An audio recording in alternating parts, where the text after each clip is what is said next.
Bhuilt go Splanc. Iniuta mis chun targ ní EOLAÍOCHTA dhéanamh a tuismin conas rud a chur i gceisilt ag úsach leitreas Statach. Bán go bhfici dí seo. Sean méid is uis don turgnu. Balloon. Piece of plastic éadrom. TUILLEADH. Chisir. Dús, tóg piece of plastic mar seo. Bhí cinnte codú eile ó daoine fásta má bíonn sidir in úsáid agad.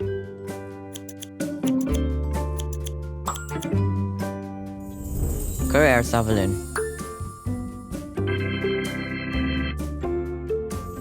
Cur piece of plastic an tabla agus tá sí a cumult le TUILLEADH.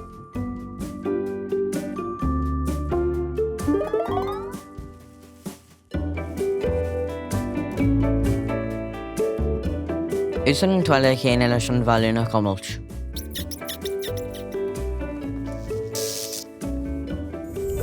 Chonne an balún i leabhhain agus caim piece of plastic.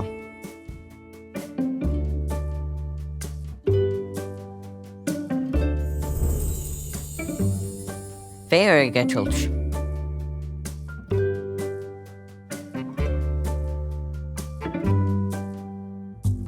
An freagar dealann sí seo ná mar galar an leitreas Statach a dhéantar leis an cumult. Beag de rud amháin luchtaí go díolta agus an rud eile luchtaí go dearfa.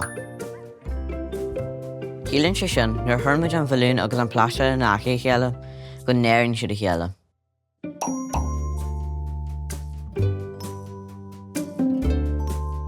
Óman níthe neamhchosla a chéile agus éire níthe cosla a chéile.